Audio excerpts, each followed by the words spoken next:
Hello and welcome back to my weekly review of The Mandalorian Season 3. This week we're covering the final episode, The Return. This episode was written by Jon Favreau and directed by Rick Famuyiwa. It picks up where we left off last week with Dinjarin captured and Bo-Katan leading the surviving Mandalorians out of the Imperial base and following their attempt to reclaim the planet. This episode starts with Bo-Katan and her troops. They're still fleeing Moff Gideon's ambush, and Bo manages to make contact with Axe Woves, who is still flying toward the ship. She tells him to send reinforcements and use the capital ship to distract the TIE fighters and bombers. Bo and her scouting party continue to fight off Imperial soldiers as they escape.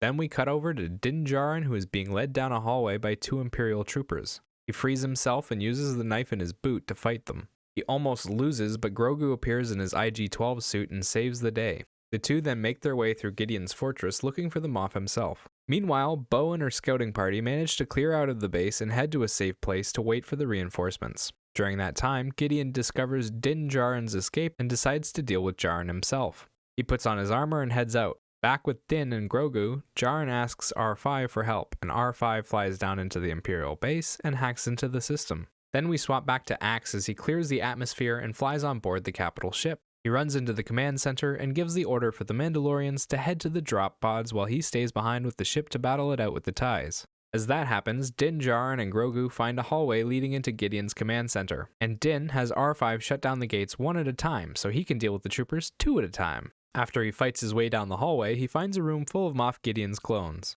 He messes with the control panel and the whole room explodes. The story then cuts over to Bo and the other survivors who are hiding out in an underground farm. The survivors explain that the plant life reclaimed the planet after the bombings, and they managed to cultivate that growth further into farms. The rest of the reinforcements arrive on Mandalore, and Bo leads them all into battle against the Imperial remnants. The Mandalorians fly into the Imperial base, and a large air battle breaks out. Inside, Din Djarin is confronted by Moff Gideon and three Praetorian guards. They're beating him until Grogu leads away the three guards. Din is left to fight Gideon by himself until Bo shows up, saving Din Djarin and taking over the fight. Jarn heads into the next room where he fights the three Praetorian guards with the help of Grogu.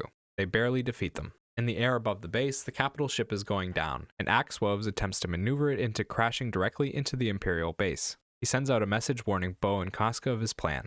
Inside, Gideon seems to have beaten Bo, destroying the Darksaber, and he's about to kill her when Dinjarin and Grogu arrive. The three fight against Gideon together until Axe crashes the ship into the base. The Mandalorians all escape except for Din, Bo, and Grogu. They're caught in the blast, but end up being protected from it by Grogu's use of the Force. In the aftermath, Din adopts Grogu as his son, and they officially name him Din Grogu. Din and Grogu then visit Captain Teva to ask for more work and Chief Karga to give him back a restored IG-11 unit. The season ends with Din Djarin sitting in front of his cabin on Navarro.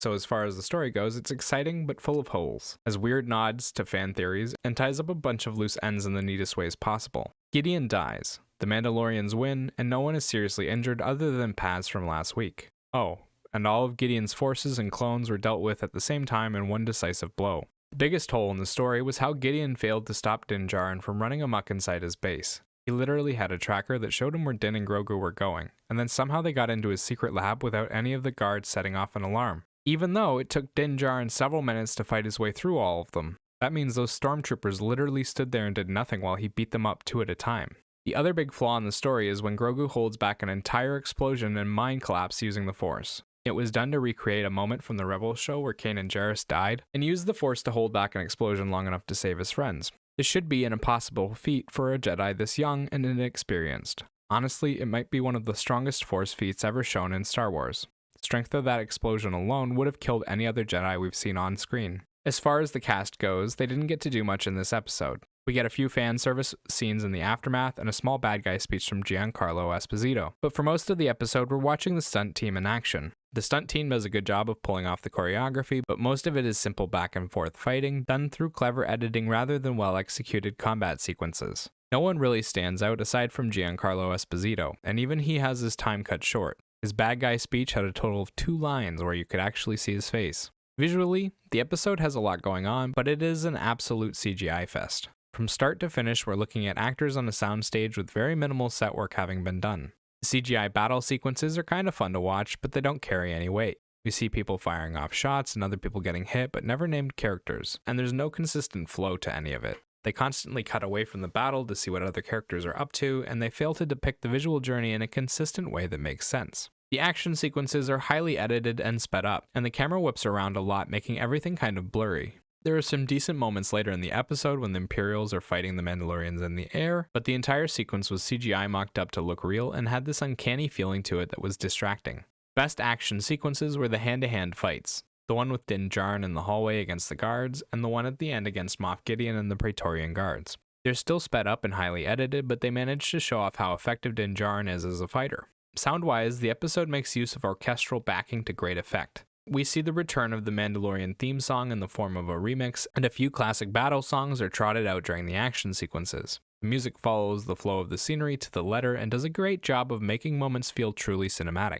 My favorite was the padded out orchestral version of the theme that plays during the battle between Bo, Din, and Grogu against Moff Gideon. It has this epic feel to it that makes all the destruction around them feel even more impactful, and it gives you this anxious feeling in your chest. Overall, The Return is a poorly written episode that plays it safe, and ties up all of the loose ends from this season with a big battle between the Mandalorians and Moff Gideon's forces. They toss away all the lore that they were building with the Darksaber, kill off one of their greatest characters to emerge since the original films, and manage to introduce even more power creep into the Star Wars franchise. The action sequences are fun at times, but the visuals aren't that impressive for a finale, leaving me wondering if Disney is just running out of money.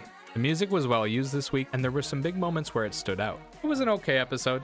At least we're done with the Mandalore storyline and can get back to the adventures of Jarn and Grogu next season. 6 out of 10.